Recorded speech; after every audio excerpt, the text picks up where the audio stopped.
Bien-aimé en Christ, Shalom, c'est votre frère en Christ, Tony Kiemboa du ministère Rachetons le temps. Aujourd'hui, nous allons développer l'enseignement dont le titre est « Entrer et vivre dans les repos de Dieu ». Lisons dans le livre d'Hébreux, chapitre 4, verset 1. Je lis « Craignons donc qu'une promesse ayant été laissée d'entrer dans son repos, quelqu'un d'entre vous paraisse ne pas l'atteindre. » Bien-aimé en Christ, Dieu nous dit à travers la Bible « Ne crains pas ». L'exhortation « Ne crains pas » dans la Bible est 365 fois, c'est-à-dire chaque jour nous avons peur, nous avons des inquiétudes et des questionnements sur notre vie. Dieu à son tour répond à notre attitude négative en nous disant « Ne crains pas ». Curieusement, une fois dans la Bible, il nous est demandé de craindre. Et c'est par l'auteur anonyme de l'Épître aux Hébreux. Il nous exhorte de craindre de ne pas rater la promesse d'entrer dans les repos de Dieu. Bien-aimé en Christ, Dieu a créé l'univers et tout ce qu'il contient dans 6 jours. Le 7e jour, il finit l'œuvre de sa création et se repose. Le repos de Dieu ne veut pas dire qu'il a été épuisé et fatigué de l'œuvre réalisée selon qu'il est écrit dans le livre d'Isaïe, chapitre 40, verset 28, partie D. Je cite, « Dieu ne se fatigue point et ne se lasse point. » Bien-aimé en Christ, le repos de Dieu est l'équivalent de la satisfaction, de la jouissance et la réjouissance d'un travail bien accompli et qui ne nécessite plus l'amélioration. Adam a été placé au jardin d'Éden pour qu'il les garde et les cultive. La provision du minimum vital a été garantie à Adam car Dieu lui a bien placé dans son repos. L'ennemi Satan est venu vers lui et lui a menti en lui proposant un autre repos plus confortable que celui de Dieu. L'homme a lâché le repos de Dieu et s'est assis sur le repos de Satan. Immédiatement, il est mort spirituellement, c'est-à-dire il a perdu la communion avec Dieu. Adam a perdu la paix de Dieu dans sa vie.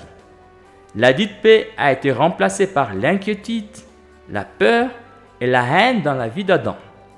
La nature s'est révoltée contre Adam. Adam, dont le minimum vital lui a été garanti au quotidien, il a commencé à suer pour assurer sa survie. Satan, le menteur d'Adam, est devenu le prince du monde au lieu et place d'Adam.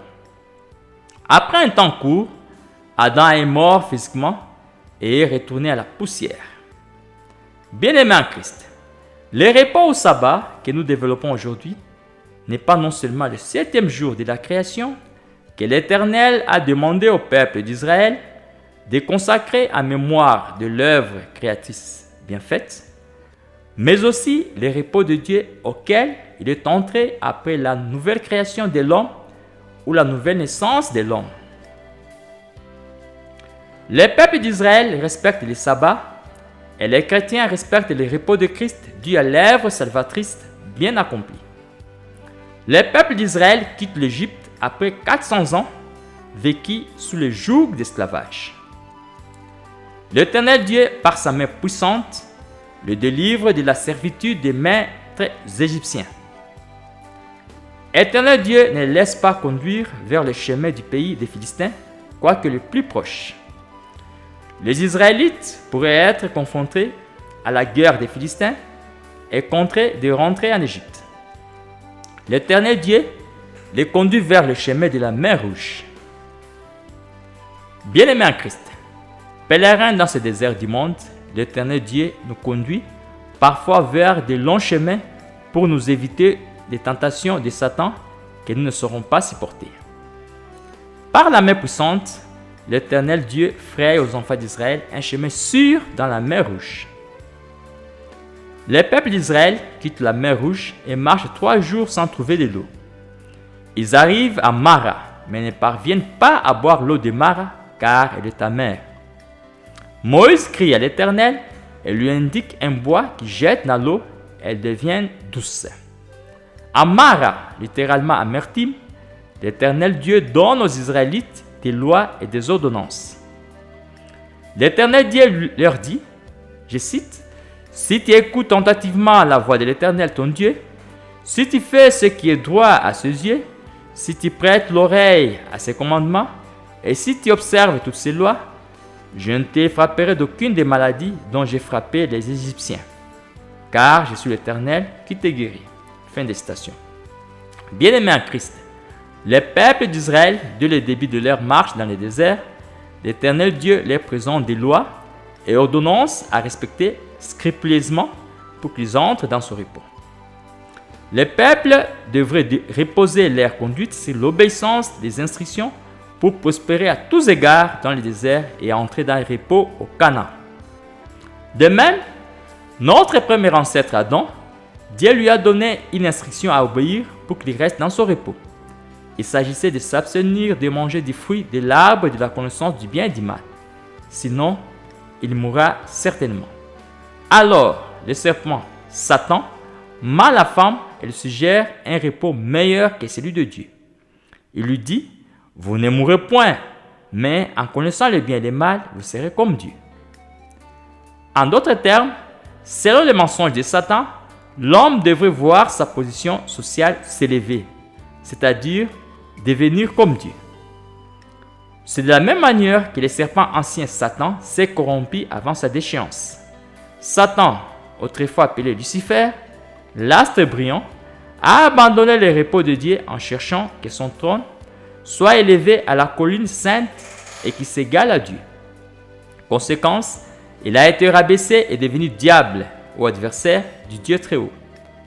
La Gaëne lui est réservée comme châtiment dernier. Bien-aimés en Christ, voici les conséquences du non-respect de l'instruction de Dieu par Adam. 1. L'homme et la femme sont chassés du jardin d'Éden. Je rappelle que dans le jardin d'Éden, il y a toutes choses délicieuses et utiles au bien-être de l'homme. 2. L'homme commence à manger de la sueur de ses fronts. 3. La femme enfante avec douleur. 4. La terre fait pousser des épines. 5. L'homme et la femme meurent spirituellement et physiquement. De même, les enfants d'Israël dans le désert, Dieu leur procure la manne, une nourriture dont le régime est complet. Les enfants d'Israël murmurent contre Dieu et contre Moïse. Ils souhaitent le repos des Égyptiens au lieu et place de celui de l'Éternel Dieu. En Égypte, il y a des concombres, des viandes, des poissons et d'autres repas copiés selon leurs souvenirs. Suite à leurs murmures, à contre-cœur, Dieu leur donne un nombre important d'écailles et lui jure qu'ils n'entreront pas dans son repos. Alors, l'Éternel frappe le peuple d'Israël de la plaie à un grand nombre en mer. Bien-aimés en Christ, Satan nous trompe en nous suggérant son repos que nous prétendons être détendu. Satan nous tend les friandises de ce monde.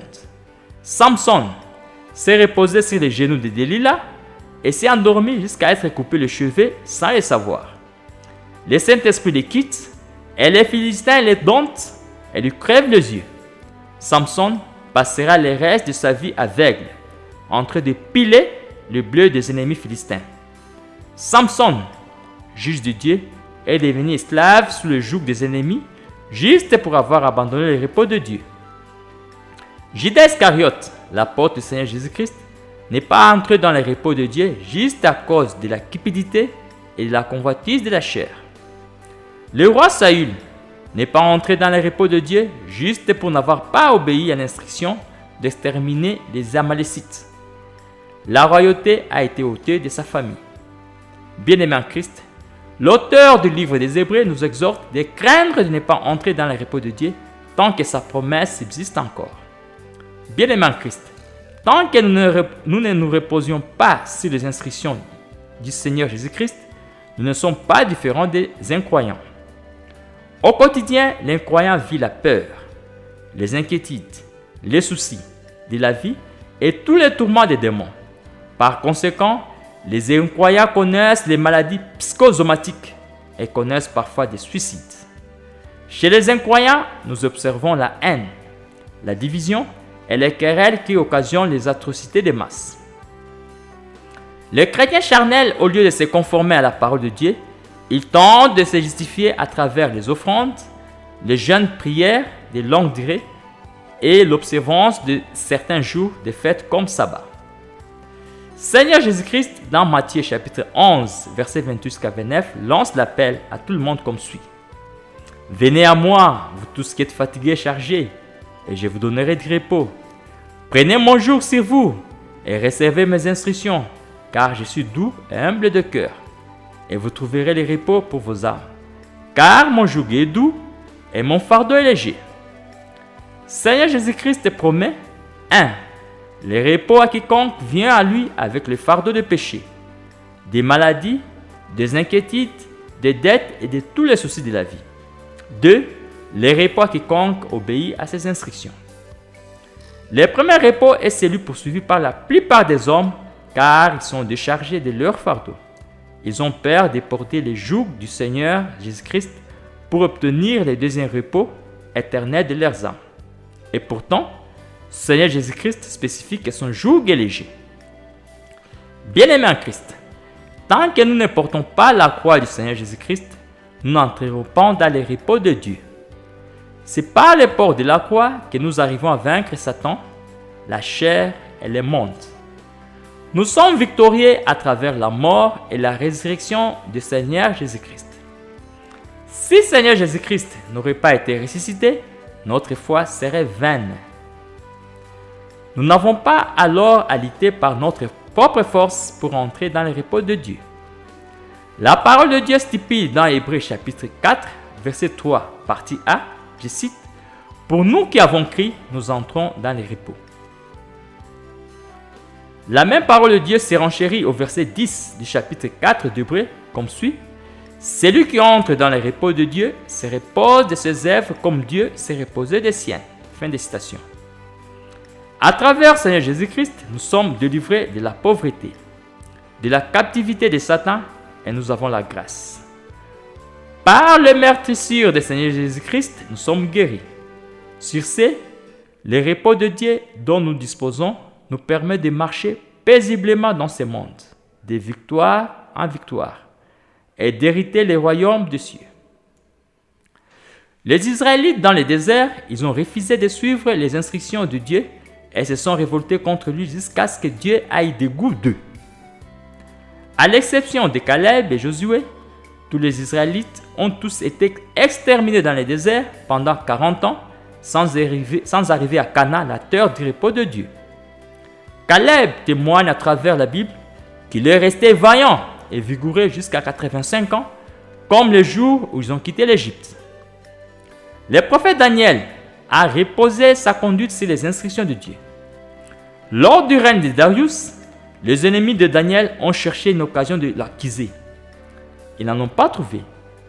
Ils décident ainsi de trouver une occasion de chute à travers la loi de son Dieu, l'Éternel Dieu. Alors Dieu envoie un ange à son secours et Daniel sort sain et sauf de la fosse au lion où il a été jeté. David, l'homme selon le cœur de Dieu, est allé de victoire en victoire de son vivant grâce au repos de Dieu où il est entré et y a demeuré. À chaque fois que David tombe dans un péché, il confesse pour ne pas perdre la paix au repos de Dieu. C'est pourquoi il supplie Dieu dans Psaume chapitre 51 verset 11 comme suit. Ô Dieu, ne me rejette pas loin de ta face, ne me retire pas ton Esprit Saint. Fin de citation. Le roi Salomon, tant qu'il est vécu, selon la volonté de Dieu, Israël a été en paix. Le règne de Salomon est allé de mal en pire, au moment où il a désobéi à l'instruction de l'Éternel. La dite instruction interdit de ne pas épouser les femmes étrangères. À son vieil âge, les femmes étrangères de Salomon lui ont séduit et Salomon a commencé à adorer des idoles païennes. Israël a perdu la paix de Dieu ou le repos de telle sorte que les ennemis se sont soulevés et après la mort de Salomon, la dynastie salomonienne a perdu 10 tribus de sa royauté. Bien-aimés en Christ, que dire du roi Asa, du roi Josaphat, du roi Ézéchias et de Gédéon? Ils ont vécu la paix ou le repos de Dieu car ils ont marché selon les instructions de Dieu. Leur règne s'est reposé sur la volonté de Dieu. Ils ont détruit les idoles en royaume de Juda. L'Éternel des armées a combattu leurs adversaires miraculeusement et sont sortis vainqueurs avec des butins considérables. Bien-aimés en Christ, pour clore, marchons quotidiennement selon la volonté de Dieu. Débarrassons-nous d'idoles et nous subsisterons éternellement dans la paix ou le repos de Dieu. Fin des messages. Bien-aimés en Christ, si vous avez aimé ces messages, veuillez les partager aux autres. Que Dieu vous bénisse. Amen.